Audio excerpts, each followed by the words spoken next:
All right. Good afternoon, everyone. Thanks for tuning in. Welcome.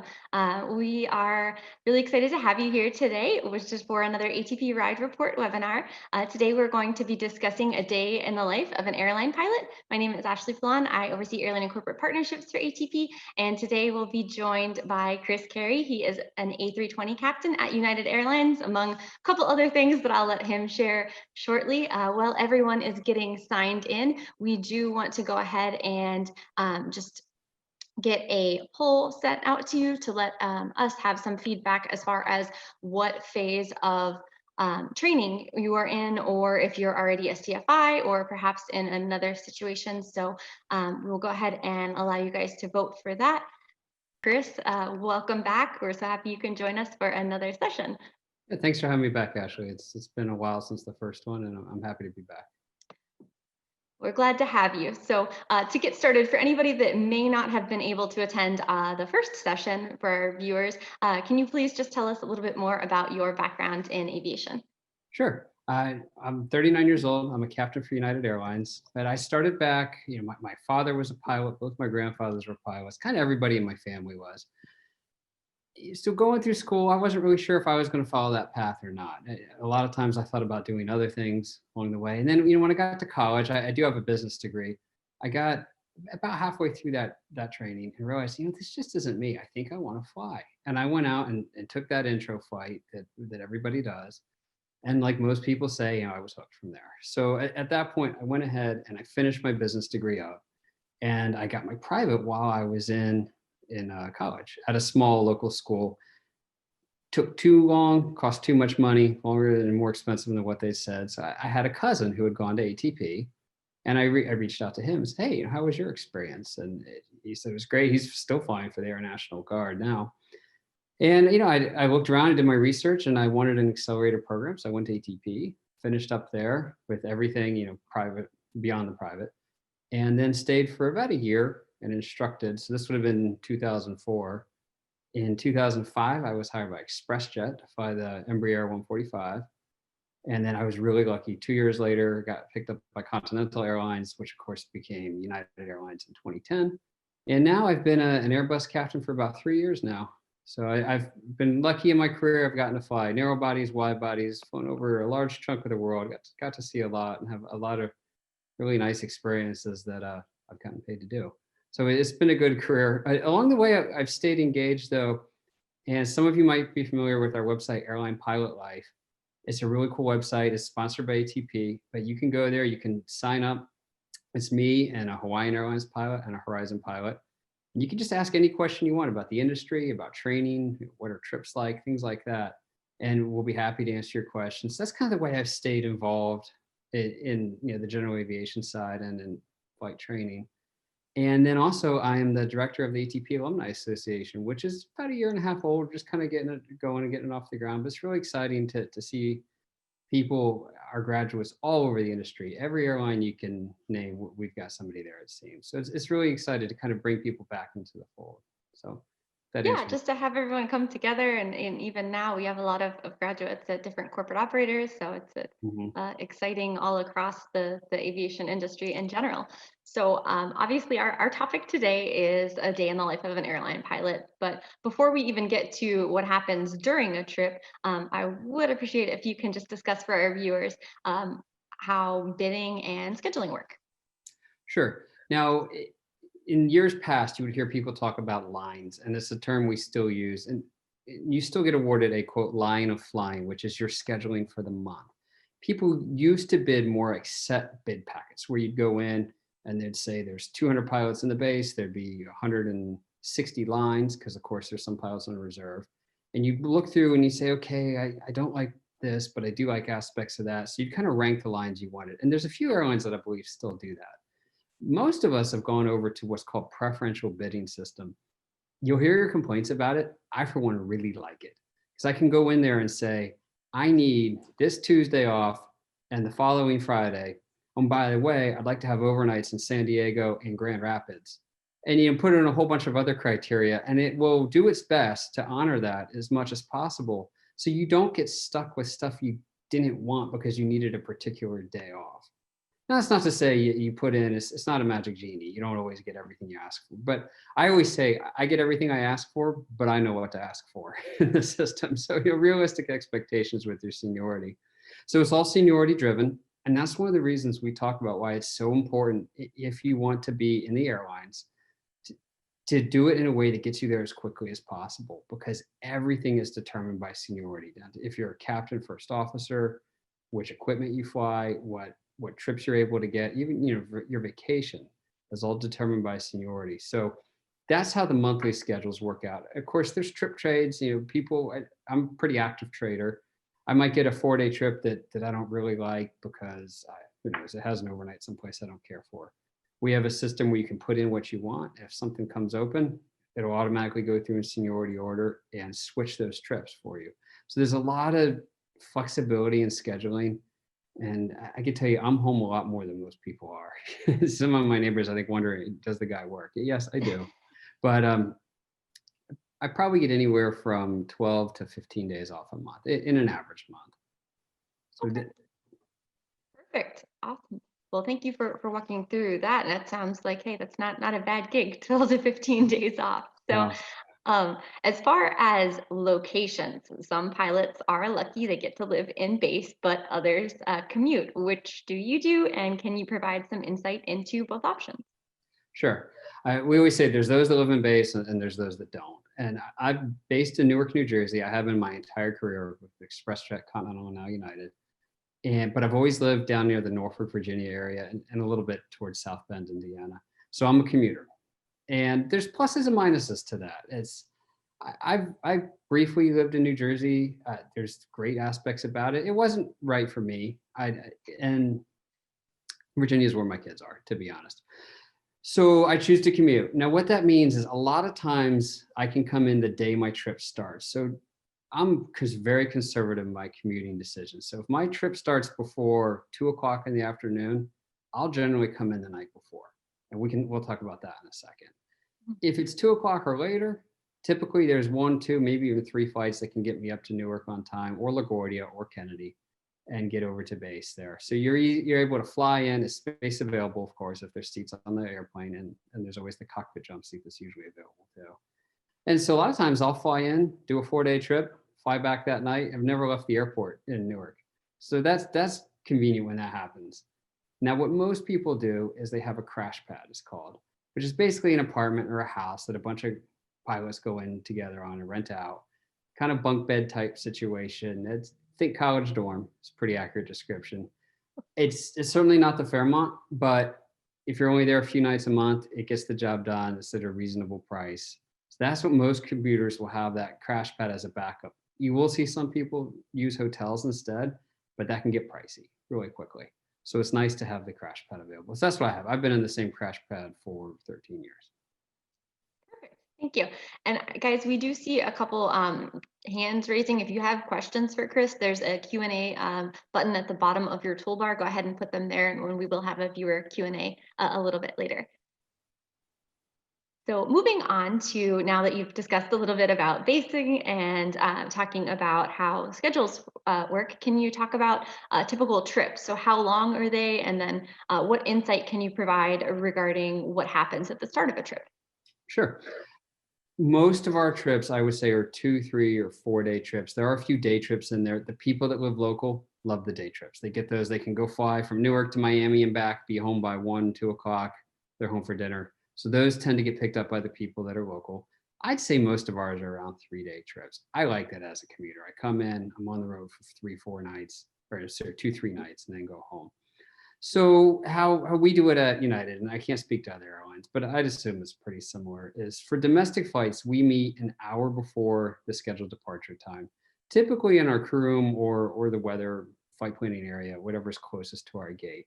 So I'll meet the first officer there. Usually I've texted them the night before, just a friend, like, hey, looking forward to flying with you. Here's my number if you have any issues or anything like that. So we'll meet an hour before. On international, that's generally an hour and a half before. And when I say international, I don't mean Canada and Mexico. We're talking Europe, Asia, South America, that's sort of international. So in the pre-flight, we'll look at the flight packet, which is long. talking 50, 60 pages long of even a simple flight from Newark to, let's say, Norfolk. And what we primarily look at is weather. So that's the weather the at the departure airport and the destination, and any alternate airports that we might have to have. If Norfolk has really bad weather, then our dispatch has probably planned us for, let's say, Richmond or maybe in Washington, D.C., perhaps someplace even further if there's a real bad system on the East Coast. So we look at the weather, want to make sure that we have a plan, a backup plan, and maybe even another backup plan if that's necessary. And then the next thing is fuel. Look at how much fuel are we going to carry. We don't go with full tanks unless we need to, because that's extra weight, that's extra money, and really it's not even good for the environment, because the more weight you carry, the more fuel you have to expend to carry that. So we try to find that sweet spot on the fuel where it's enough to safely operate the flight, has a nice cushion there for all the what ifs that happen. But we also don't want to just bulk up and carry extra that we don't need to. Then this usually I find while we're kind of looking through the paperwork. Oh, and by the way, maintenance items too. We always look at the maintenance history of the aircraft, and it'll go back several days. Typically, the airplane's ready maintenance-wise by the time we get to it. If there's any issues, they've usually been addressed beforehand. But it's good to look back and see, okay, this airplane has had low oil in the number one engine twice in the last 3 days. So it's just something to kind of make a mental note of and say, okay, we're going to keep a little extra eye on this. I like to use that time in the weather room to kind of set the expectations with the other pilot and talk about crew resource management, which is saying, yes, I'm the captain, you're the co-pilot. We all know how that works. However, there's a reason that there's two of us up here. And we both have the same type rating in the airplane. And I like to tell the guys and gals I fly with, hey, if you see something, speak up. Let's make sure we're safe. Don't worry about hurting my feelings. It's not anything like that. Like, make it so it's an environment where they feel comfortable telling you, hey, Captain, you're doing this wrong. Because there's been so many accidents in the course of aviation where the first officer kind of knew what was happening and didn't speak up. So setting that expectation of you are a valuable crew member and I want to hear from you, it's really important to do. And it kind of sets the tone for the whole trip. To touch on the international stuff, I haven't done this for a few years, but for that, we generally use plotting charts. And even today, we're still using paper plotting charts. And when you go across the ocean, you'll have a predefined route, usually issued by your dispatch, of course. But we like to draw circles on the chart to show you the approved areas you're allowed to be in, because you're only allowed to be so far from land, usually 120, maybe 180 minutes from land.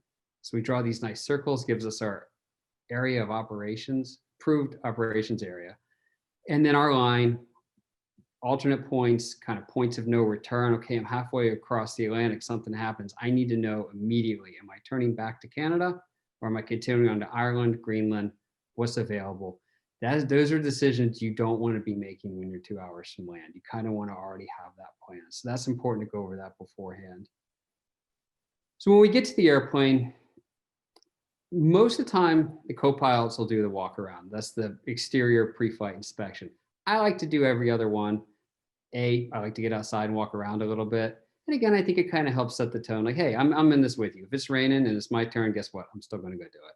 So if whoever is flying will generally program all the computers on the aircraft, kind of get everything ready while the non-flying pilot steps outside and does the inspection. So if I've done the walk around, I'll come back in. Typically the first officer's finished programming.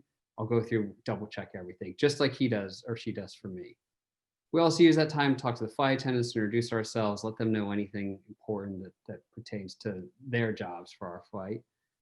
And then usually we're ready before people are finished boarding.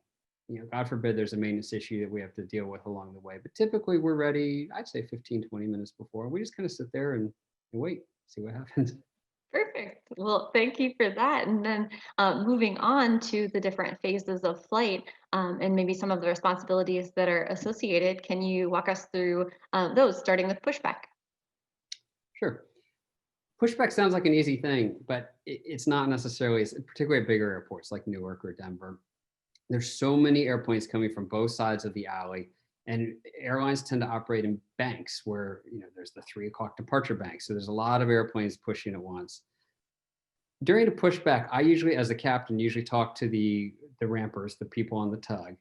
Kind of, okay, you guys are ready, all right, we're ready. Then the first officer will either call or we can electronically request a push clearance. And ramp control, which it's not the FAA, but it's very similar to the FAA. It's a company or Port Authority run program will clear us to push, and we start back. Start one, maybe two engines, depends on the weather. On an Airbus 320, we need a 5-minute warm-up time. So if it looks like we're going to taxi out and be right to the runway, start both engines, let's get going. However, if it's a busy day in Newark and it's going to be 30 or 40 minutes to the runway, okay, let's start one engine because it's all about saving fuel. So that's kind of what's going on in the pushback. Generally, the first officer is kind of coordinating, talking to ramp control and starting the engines. And as the captain, you're just sitting there watching, just making sure everything's going according to plan and coordinating the actual push of the aircraft. When we get ready to taxi, the first officers are really busy. My job as a captain, I'm the one that actually steers on the ground. I have a little tiller on the left. It's like a little wheel. And of course, you use your feet to control the brakes and the left and right on that too. So I'm outside looking around for other aircraft, wildlife. It does happen, running across in front of you. You name it, your job is to be outside. The first officer is finishing up getting the aircraft ready. That's making sure our weight and balance is correct, making sure the flight attendants are seated. And then we go through checklists. The first officer typically reads the checklist. I'll respond with what's hopefully the correct response, or if it's not, then we fix it. And then so we get all ready. It's a busy job over there in the right seat for them. So I have a lot of respect for what those guys and gals do. When it comes to takeoff, now a couple airlines do this differently. I can tell you what we do is whoever's flying actually advances the thrust levers to the takeoff position. At that point, the captain puts his hands on the thrust levers or the throttles, depending on which aircraft you're flying, same thing. And the captain maintains control of them during the takeoff roll. That is probably our most dangerous phase of flight, is that takeoff roll. Because if something's going to happen, there's a good chance it's going to happen then. Your engines that have been at idle are all spooled up now. They're going as hard as they can. So you have an engine that 5 minutes ago wasn't running. Now it's giving you everything it has. That's when failures are likely to happen. Now, to be clear, they don't happen often, but just saying. So the captain wants to have his hands on the throttles. So if something happens below what we call V1, we can immediately reject that takeoff and stop on the runway. V1 is a speed that's determined by the weight of the aircraft and the length of the runway and a couple other things too. It's a go, no go speed.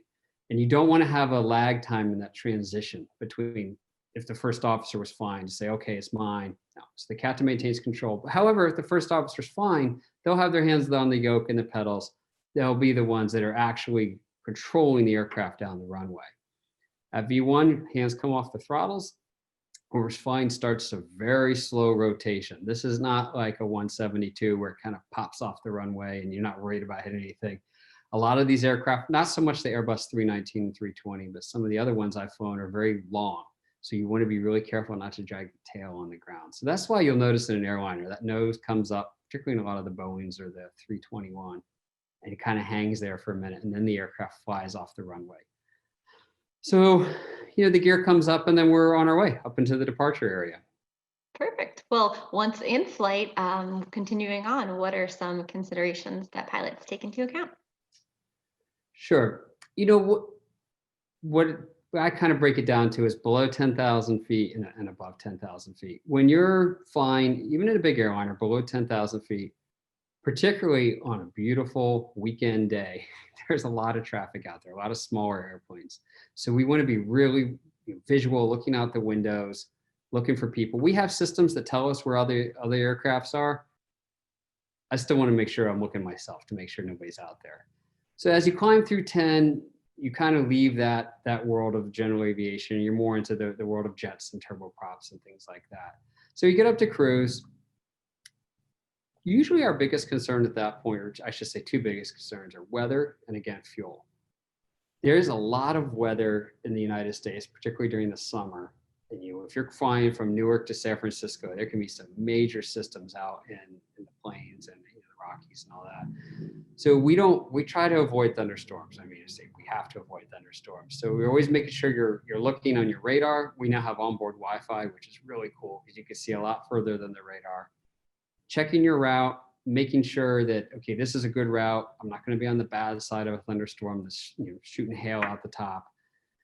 So that's kind of what we're doing there. If maybe the issue is weather at the destination, you're going to Burlington and it's snowing. So, okay, how's the runway looking? they'll go out and they'll test the runway and give you a braking report action. So, okay, are we going to be able to stop on this runway given our weight, the weather, the condition of the runway? If not, where are we looking to go next? Now we'll have that alternate, but is the alternate still good? So there's kind of sometimes I think this perception that you get up to cruise and pilots just sit there and hang out for 4 hours. And there's certainly down moments, but it's generally, I'd say it's pretty busy. If you're doing oceanic flying, that's another world. And I touched on it earlier. There's what we call critical points, which are those no go, no go, go. I'm going to Canada, I'm going to Greenland. Very important to know where those critical points are. And oceanic flying is also unique in that we use HF radios, which most people here probably haven't used. We have VHF, which you can think of as FM radio. It's very clear, it's easy to hear the announcer on, easy to talk to.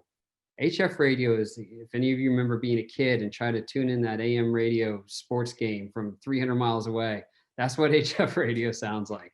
And it's because it can bounce off the atmosphere and it can travel all the way across the ocean. We do use some text messaging with air traffic control out there, but there's still HF radio that you have to call and check in on. So that can keep you busy. There can be a long wait to talk to the controllers on that. And what I really like about it is that it requires a very precise cadence and terminology that's very specific. And I like that aspect of that quite a bit. Perfect. Well, what are some of your favorite places to fly over? Ooh, to fly over, not to. I have to say, I love flying over the Rockies. I've done a lot of transcontinental flying from Newark to San Diego, San Francisco, Seattle, LA, that kind of thing. And the Rockies just never cease to amaze me. Look, I'm from Michigan. I love the Midwest, but let's face it, it's flat. And there's not a lot to see from the sky. You get to Colorado, it's like the show begins of the Front Range of the Rockies. And in the fall, you can see the aspens, and you look at a whole mountainside will just have turned gold. It's so pretty. And flying into San Francisco, we go right over Mono Lake and then Yosemite Valley, which is one of the prettiest places I've ever seen. I bet I flew over it for 10 years. I said, I have to go see this place. And one day I had a very long overnight. I rented a car, drove it was 4 hours to get to Yosemite. It did not disappoint. I would say flying out west is just really neat. Flying into San Francisco Bay, when you approach from the south end, you come up over the bay and the brine fields and all that. There's a lot to see out the window. It's also a very busy time for us too, but it's certainly great flying out west. Perfect. Well, thank you. And then, so we talked about what's going on in cruise. Once you're starting the initial descent, what factors may influence when that occurs? Sure. So when we're in the general aviation world, a lot of things people just don't have to deal with are crossing restrictions. Now, they're out there. I understand it. But you're typically not flying arrivals into major airports, things like that. So because these major airports like Denver have arrivals and departures oftentimes go in the same direction, it's really important to keep them away from each other. So the ATC will issue crossing restrictions, and that's cross this fix, this point in space that's predefined by lat longs or VOR radials or some other means of radio navigation. Cross this at a certain altitude.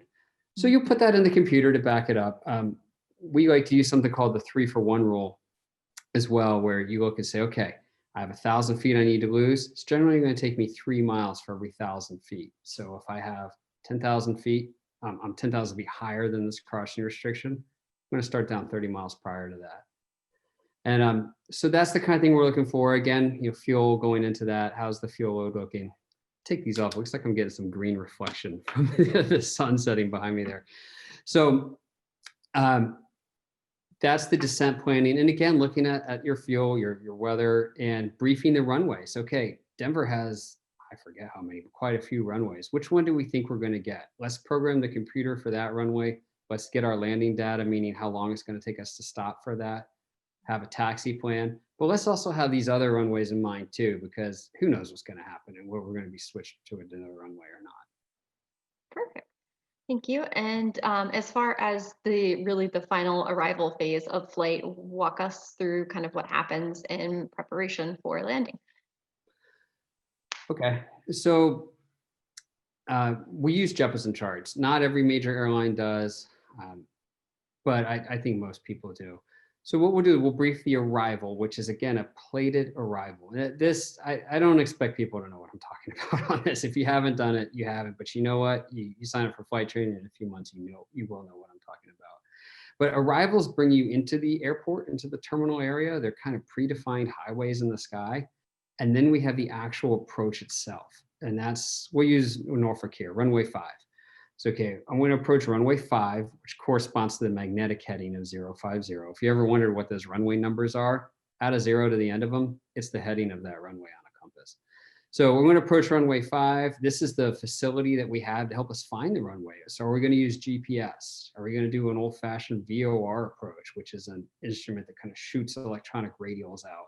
And are we going to follow one of those radials in? Or more than likely, we're going to do something called an ILS, an instrument landing system approach. So what frequency is that on? How low can we go on this approach? So most times that's about 200 feet above the runway. There are what's called category 2, category 3 approaches where we can do a full auto land if the aircraft is capable that day, which they usually are, and if the runway is set up for that. A full auto land to this. So we're talking 600 feet visibility here. The airport's socked in with fog. Can we land? A lot of times we can. I did that in Shannon, Ireland once, I think with about 800 feet give or take visibility. We landed, we stopped on the runway, and the fog was so thick. We're sitting there, can't see the taxiway. So we had to have a truck come out, Follow me flashing trip. lights, because the 757 is sitting so high up in the fog. And you have all those runway lights, but then the taxiways aren't lit to the same standard. So I had to have a truck follow. Since that's the kind of things you want to think about when you're looking at the actual landing itself. What flap setting are we going to use? And then what speed are we going to approach at? That's generally determined by two things. The weight of the aircraft, again, a lighter, let's say you're flying an empty airplane, completely empty, that's going to be a really slow approach speed. Or if you're loaded up with people, bags, extra fuel for the alternate, might be a good 20, maybe even faster, 20 knots faster than that. And then the gust factor, how gusty it is. If it's calm winds, we usually have 5 knots, all the way up to 15, depending on how windy it is. So some of the airplanes I've flown, like the 737-800, you can get really booking. We're talking 150, maybe even 160 knot approach speeds. That's fast for any jet. That's fast to be approaching the runway. I know when I went back to the Airbus and we're approaching at 125 knots, I felt like I was standing still in the air. It was hard to get used to that again. For sure. Now, once you have landed and taxied to the gate, your responsibilities actually are not over. So while passengers are deplaning, what additional responsibilities does the flight crew have? Very good question. So anything that happened mechanically to the aircraft, wrong, needs to be entered in the logbook. United, every airline is very particular about their maintenance. We take really good care of these airplanes. And of course, it's mandated by the FAA as well. But that means every single thing is tracked. If they add oil, that's noted. If they put air in the tires, that's noted in the aircraft logbook. Even something as simple as the carpet's torn by a seat. It doesn't get fixed if we don't write it up. And that's all tracked and kept a record of. The actual aircraft logbooks are feet and feet thick when you look at them printed out. So that's kind of the first thing we do, that if there's anything to deal with. Then the next thing we do, and this goes back to that crew resource management we talked about earlier, is sit there and say, okay, the flight's done, we're at the gate, it ended successfully, we're here. What did we do right? And really more importantly, what did we do wrong? What could we have done maybe better? Maybe we didn't really do anything wrong per se, but there's no such thing as the perfect flight. There's a reason there's 2 pilots, there's just teeny little things, and it's important to say, what could we have done better? What did you see me doing? How can I be a better captain for you? And vice versa, a good first officer will say, hey, I'm new here. Hey, maybe I've been here 8 years even, but what could I do to be a better first officer for you? So that discussion's really important to have, I think. And again, goes with setting the tone for what's going to happen the next day. One of the perks after you've landed and dealt with all of that of being a pilot is being able to see new and exciting places after a day of flights. You obviously then if you're on an overnight head to a hotel, can you give us just a little bit more insight about how that selection works and transportation and maybe some tips on areas to visit? Sure. So this is actually a question we get asked a lot. The first one, let me step back just a little bit. People love to say, "What's your route?" And I got to tell you, for years, I kind of thought that was a silly question. And then I read about the history of aviation, and pilots were at one point in time assigned specific routes. You were the Kansas City to San Francisco guy, and that's all you did. So once I learned that, I say, okay, this question that I always thought was silly is actually grounded in, in historical precedent. But that being said, the next question we get asked a lot is how do the hotels work? Typically, I mean, every time the company and the union work together and they pick a hotel. We stay in a lot of Marriott's, Hilton's, Hyatt's, that kind of hotel. When I stayed at a regional, it was maybe a step down. The Hampton Inns, the Fairfield Inns, certainly fine hotels too, but chosen by the company, paid for by the company. So you show up, you don't even need to put a credit card down. They give you your room assignment and you go up. That's your room. Transportation's covered too. Either the hotel comes and picks you up, or if it's a further place, it'll be a transportation company. Our threshold is about 14 hours for a downtown versus an airport hotel. So if you're in Seattle for 20 hours, sure, you probably want to be downtown because there's a lot to see and do there. You don't really want to be at the airport Sheraton. It's a great hotel, but for 20 hours, you want to be able to get out. So we have that threshold of when we go downtown and when we stay near the airport, which I like. I like having that. I've been at airlines before where we stayed at up to 19 hours at the airport. That can be a long time to be in an airport hotel. So they pick that, and the transportation is covered. We actually get paid per diem too. I'm not entirely sure. I think it's about $2.20 an hour, but that's every hour you're gone from home, gone from your base. So in a 4-day trip, you do the math. That's a lot.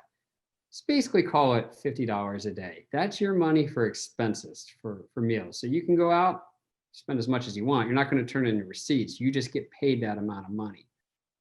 So if you eat for $10, well, you save 40 bucks. If you go out and spend 50, well, that's your per diem.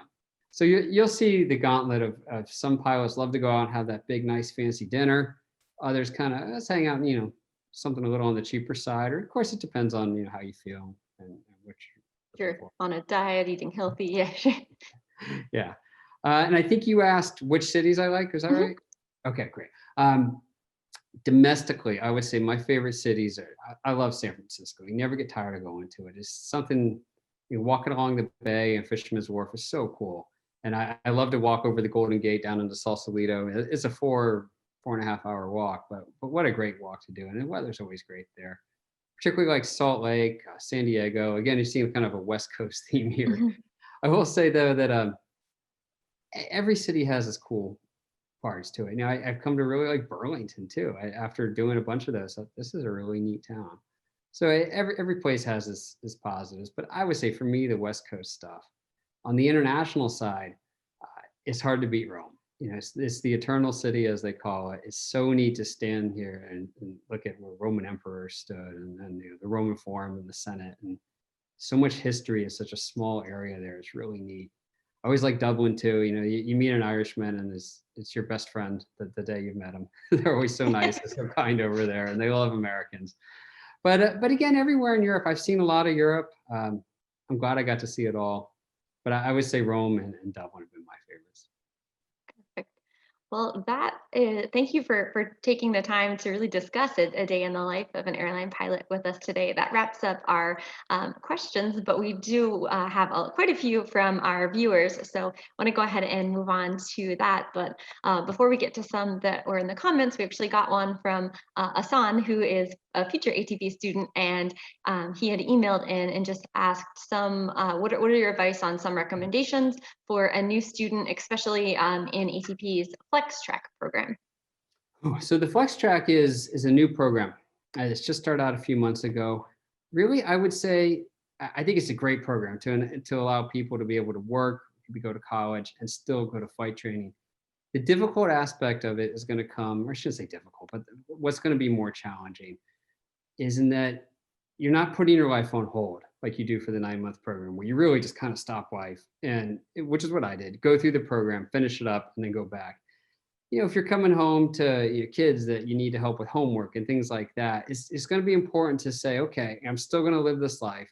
I'm still going to work, but to make sure you set aside time to study is so crucial. Really, flight training, when it really comes down to it, those are who are successful and those who aren't. I'd love to tell you some innate skill. I don't really think it is. It's study, hard work, preservation, and just putting the time into the knowledge and getting it all in your head. The flying will come. I don't want to say it's as easy as driving a car. It's not. But it's similar kinds of concepts. But the knowledge is what's so important. It's what gets you through check rides. It's what keeps you alive in the sky. So as a flex track student, which I think is great, just make sure you're setting aside that time every night for yourself to study and not have those distractions to you. And what we tell everybody, if you can get the writtens done or even a couple of them before you start the program, whether it's flex track or the regular accelerated track, anything you can do to get ahead on those will be a huge benefit to you. Thank you. That is sound advice. We do have, looks like quite a few questions just about family life and being a pilot. So can you maybe talk through that and maybe just how to balance being both a pilot and having, work family life balance, and then also having a family? Sure. And I have three kids, so I'm a good one to answer this. Three Expert. little kids, a 7-year-old and twins that are 5 years old. So I will say, being a pilot, as far as the family life, pluses and minuses, like everything in life. Mhm. If you're the kind of person that needs to be home every night at 6 o'clock, this probably isn't going to be the career for you. However, I am home way more than that business person that gets home every night at 6 o'clock and steps off the train. My stepfather is a president of a large construction company. The guy travels all the time. And I told you earlier, I have anywhere from 12 to 15 days off. Those are real days off. I'm not bringing home paperwork to do. I mean, I study, of course, here and there, but there's not a lot of work. There's no calls after, there's no real emails to send. So if I have 12 days off, those are true, actual days off all day long.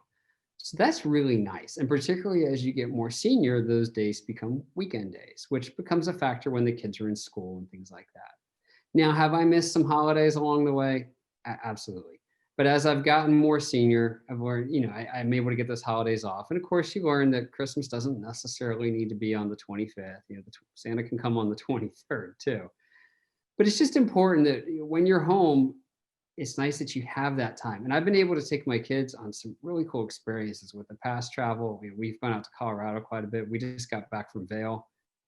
Not skiing yet, obviously, but just I wanted them to see Vail and the fall colors and the aspens. And it was such a cool experience that I was able to do and they were able to do because they have so much time off. So again, maybe not a set schedule as a Monday through Friday, 9 to 5 kind of job, but I would say more time off. And then it's up to Quality you. time. Yeah, well, it's up to you to make that the quality time. Absolutely. Thank you. Well, we have also a few questions, it looks like, just about potentially someone that would be, starting this career a little bit later in life as a second career. So do you have advice to give to maybe more pilots that are doing this as a second career, as far as accumulating hours and just in general, making that career change, in possibly later in life? Sure. This is where I'm going to plug Airline Pilot Life because one of our mentors on there, Adam, who's a great guy, a good friend of mine. I think he was about 40 when he started. So he's kind of the one that we field all these questions to. But we actually see it a lot. A lot of people that wanted to be a pilot for whatever reason, it didn't work out, finances or life just got in the way. And now they're in a position where they can afford it and they have the time. And okay, now I want to go live out this dream. First of all, I'll tell you, you're not alone. There's plenty of pilots that are second careers, career changers that come in. Somebody told me once, I don't know how true it is, but I think the average new hire age is 35 in a pilot class. So there's a lot of people that weren't the 22-year-olds that graduated, and went right into flight. Well, did what I did, and went right to flight training. As a career changer, I would just say, again, make sure you have that time set aside for studying and being able to really dedicate yourself to whatever flight training program you're in. And then second of all, have realistic expectations. Because the airlines work off seniority, are you going to be that 747 captain when nobody, a 777 captain for American Airlines? Probably not. You're probably not going to get there, particularly if you're starting, 30s plus. However, you could still have a great run and be maybe a captain on a 737 or a first officer on the 777. So just kind of know, okay, I'm starting a little later. I might not go quite as far as I want, but I can still have really cool experiences. And there was a time when airlines didn't want to hire older pilots, and I got to say that time's gone. I've seen people. One guy, I think he was 62, was a new hire at United, which was so cool to see. That yeah, he only had 3 years left, but his dream was always to get to United, and he made it. And what a cool story for him. So And you can maybe do it. after he, if he's doing it at that point, he might become a sim instructor for you guys or something that, That's there are opportunities on the 135 side too, past the mandatory retirement age. that's true. There is life after the airlines, and we sometimes we forget about that. Perfect. Well, it looks like there was actually a follow-up question from Ed on that also. So, can we, and this kind of ties into the corporate side as well. So he was just saying, as far as his particular situation, due to COVID right now with the regionals not hiring, are there opportunities out there flying turboprop and jet aircraft? There are. I will say there's actually. I want to get to. There are airline opportunities too. FedEx, Yeah, UPS, Sun Country are all hiring. Granted, not entry level positions, but important to note that even in this downturn, there are airlines that are hiring pilots. So it's not a total standstill. But yes, the corporate side, from what I understand, has seen a huge amount of growth. taking There- off. yeah, there's plenty of people that have a lot of money and still want to be able to fly places, and maybe they don't want to get on an airliner right now. So your corporate departments, and when you say corporate, I mean like personal flying type thing, have really exploded. That can be a little bit more about connections, and I think we might touch on professionalism and connections later.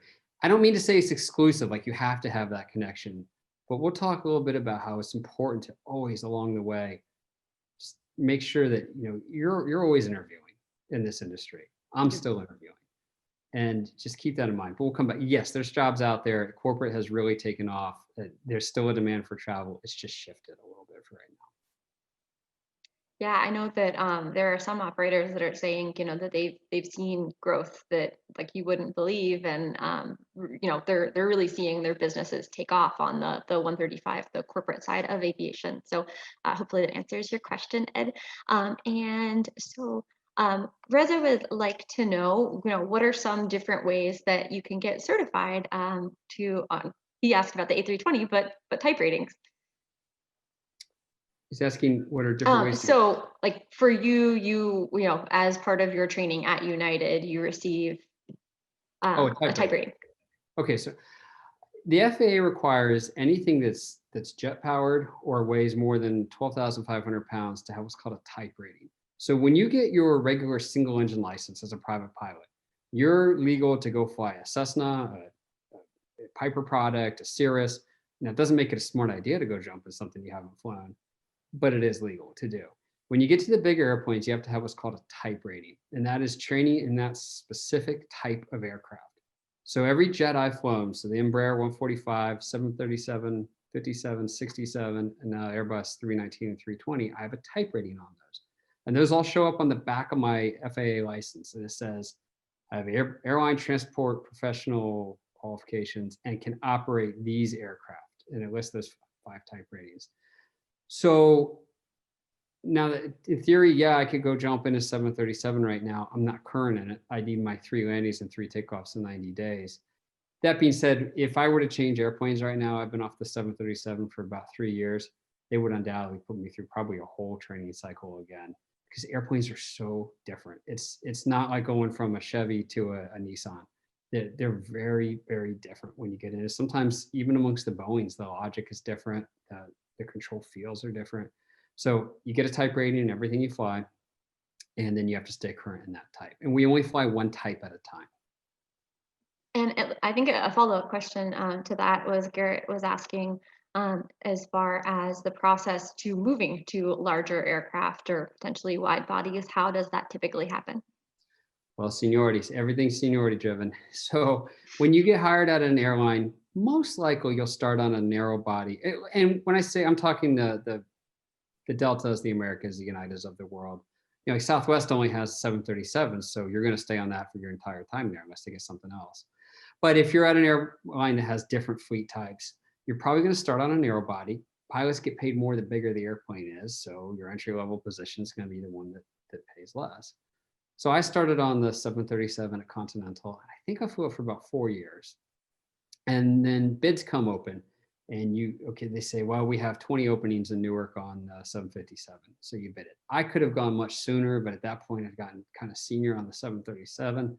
I loved all that West Coast flying. But eventually you get senior, I pulled the trigger. And then the bid comes out, they award it in seniority order, those who can hold it. And then you slide into that at your existing company seniority. So just to be clear here, your company seniority always goes with you. So if you could be the most senior pilot as a 737 first officer, and when you finally make that move up to something bigger, let's say the 777, you're going to fit in at that number. You're not going to be, oh, you're the new guy on the 777. It's not how it works. So your company seniority goes with you and you fit in wherever that seniority would do. So I waited till I could be a line holder on the 757, i.e. not a reserve pilot, and went over at that seniority level. So you bid it, you're awarded it, you probably wait a few months and then go to training anywhere from 6 to 8 weeks long, depending on just, a lot of factors.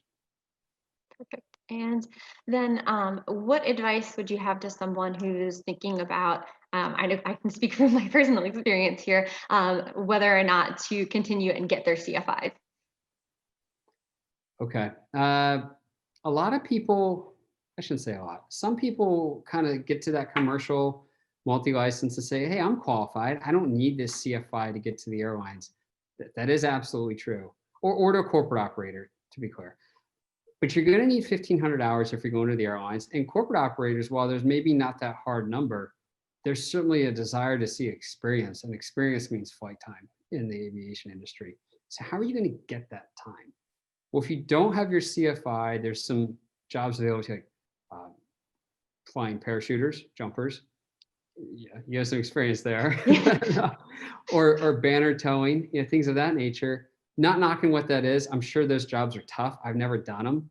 You learn a lot of stick and rudder skill, but the other side of that is you're But not you're probably getting not going to instrument time. Exactly. And I was going to touch on that too. Yeah, you're not getting instrument time, and you're not getting that quality time that a corporate operator or an airline is going to want to see. Being a flight instructor, I'll be honest, it wasn't the top of my list of things I wanted to do in life. It was a means to an end at first. I kind of had maybe not the best attitude towards it. But then I realized, wow, if you can answer a student's question and articulate it in a way that they now understand it, which is completely different than just you repeating the answer for yourself. When you could explain a concept and help somebody else understand it, A, it means you've got it yourself, and B, it's really cool to see your students succeed and to do well. So I would encourage you to get the CFI. It's never a bad idea. It's more certificates. It just shows that you've gone further in aviation. And B, you never know when you might need it to build that flight time. I would agree. And even like you said, talking about the FAA and the changes they've made from the PTS to the ACS, that really also benefits you when it comes time to have an interview, and you've had that experience when they ask a question because you've explained situations to your students, and you have that really, like you said, that understanding, not just that memorization. It's interesting. When I interviewed at Continental, so this was back in 2007, I was expecting very airline-oriented questions, because I was applying for an airline, right? And they ended up asking me a lot of questions about flight instructing, and I thought it was odd. And I came later to realize that the questions weren't so much about flight instructing; they were about interacting with people, and how do you interact, and how do you help somebody accomplish their goals, and are you going to be a team player? But one of the ways they looked at that was to look at my history of flight instructing and to see what I'd done as an instructor. And then I know we do also want to touch on professionalism. So I'm going to ask get to a couple more of these, and then we'll touch on that as our last one. But really quickly, Boeing versus Airbus. Oh man, I don't know. I'm torn myself on that. I've flown, the older Boeings, again, the 737, 57, and 67, which the 767-400 is very similar to a 777. they're great airplanes. I love it. I love the 737. It's antiquated. You look at that overhead panel, it's got switches and not buttons and things like that. I like it. It's like a Timex watch. It keeps going and going and going. They're fantastic airplanes. I came over to Airbus. It was a transition for me. I'm not going to lie. It's very different logic. The airplane flies differently. There's just so much about it's different. It took a little while for me to kind of get used to that. And now I've seen the benefits of the Airbus too. Certainly the cockpit's roomier, it's quieter, you got a nice tray table to eat your meal on. Th- They both have pluses and minuses. I wouldn't say any one of them is perfect, but I don't see any issues with any of them either. So whatever jet you're getting paid to fly is a phenomenal jet. So just keep that in mind. How many, so we talked about your trip overall. How many flights, given your current aircraft, do you fly a day on average? It's a great question. At United, the Airbus is very diverse in what it does. So now, kind of talking pre-COVID here, everything's a little different right now. But pre-COVID, though, we would do anything from Newark to Seattle, so a 6-hour flight across the country, to maybe a Chicago turn and then a Boston turn, so 4 flights in a day. And that's what's kind of cool about the airplane is, while I like the long flights, they're easier. You can kind of settle in, and sometimes the shorter ones are nice too. So anywhere from 1 to 4 in a day, I'd say on average 2. Thank you. And I do want to make sure we get this information out because it's so valuable. So let's talk for a second about just industry professionalism. I know that something that you've mentioned before is even once you're established in your career, interacting with other flight crew, jump seating. So what are some recommendations you have to instill in some of our viewers that are still really early on in their career? I think that professionalism is something that's really, really important. And Ashley, don't let me go on too long about this. Please stop me if you need to. And it's something that maybe isn't taught, or perhaps I'm getting older and I look at people, and maybe that could be the problem here. But it's important to remember that passengers and other employees of the airline or the corporate operator you're at, they look up to the pilots.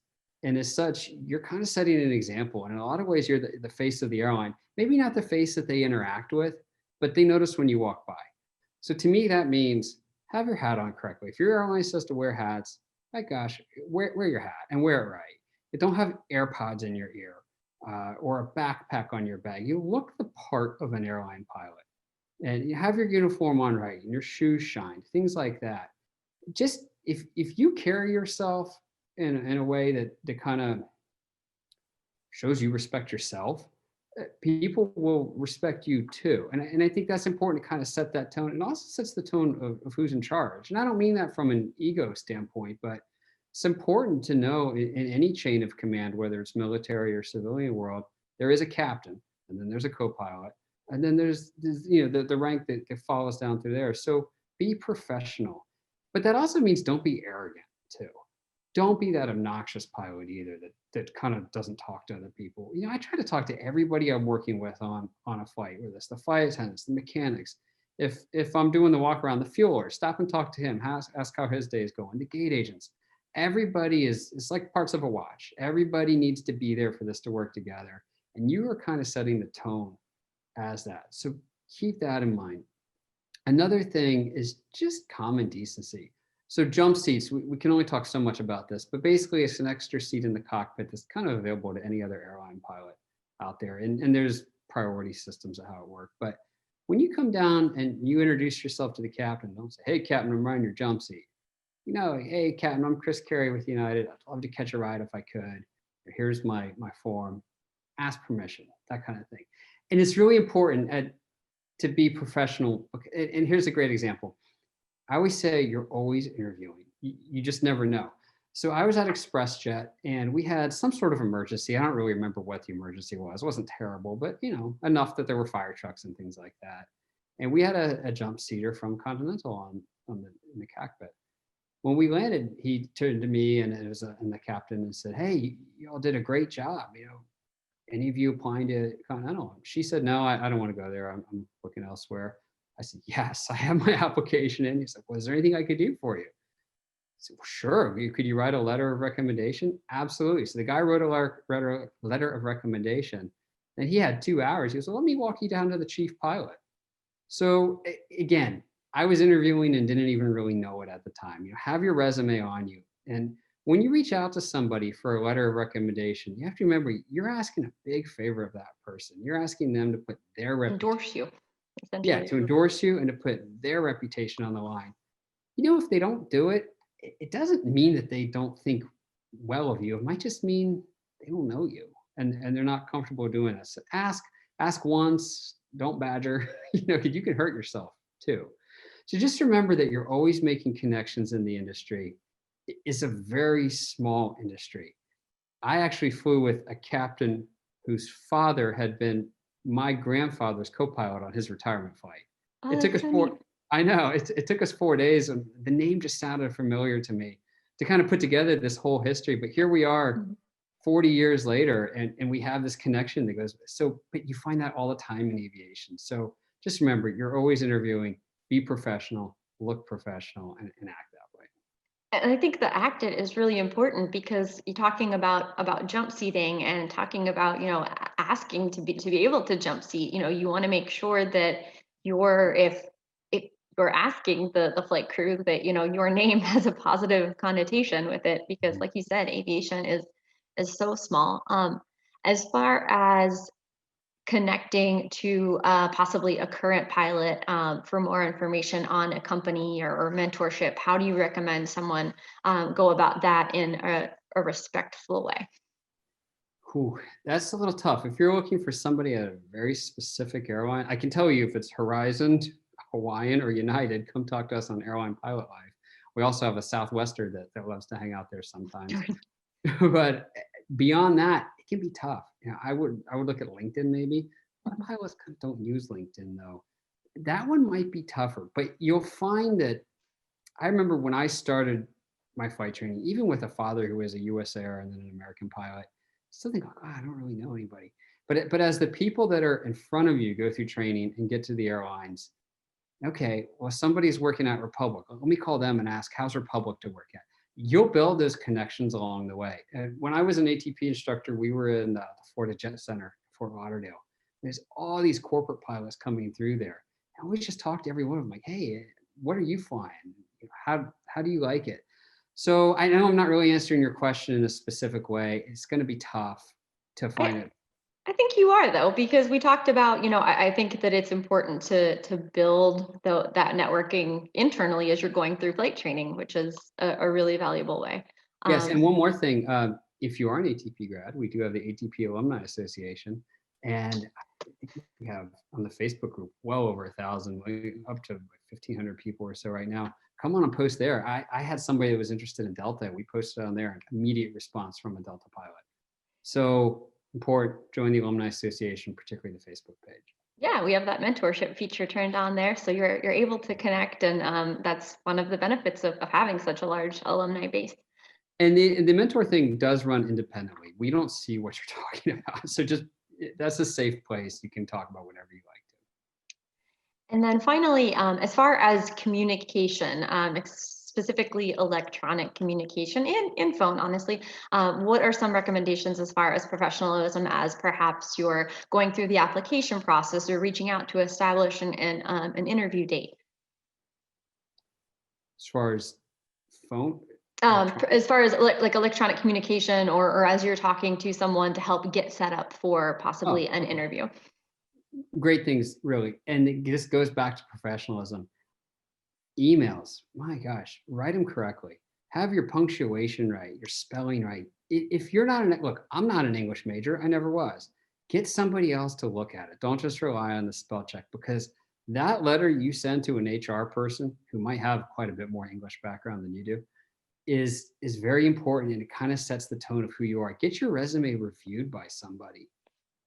There's services out there or even just another pilot to do it because the way you write, dear so and so, that sets the tone that you're respectful, you know how to sign it correctly. And when you call in, don't be bombastic. Don't think, hey, I'm just talking to the secretary here. First of all, that's a bad way to look at anybody. But second of all, you can think back to US Air. When pilots would come in to interview, they always had a secretary there. And as the pilot would be called up to interview, the first call down, they'd call the secretary and say, hey, how was he or she? Were they polite to you? Did they speak to you? So again, always interviewing, just be respectful, be polite. If they tell you no, maybe that's the answer. Perfect. Well, thank you for sharing all of that advice. We are approaching our hour. So, Chris, we're again so thankful and grateful you were able to join us today and walk through a day in the life of an airline pilot. And for our viewers, you can find more information and resources on airlinepilot.life. You can connect with Chris there if we didn't get to your question today. And for upcoming webinars, you can visit atpflightschool.com/webinar. We hope you all have a wonderful weekend. And for those of you that are already in your training, please fly safe. Thanks, Ashley. Thanks for having me Thank you, on. Chris.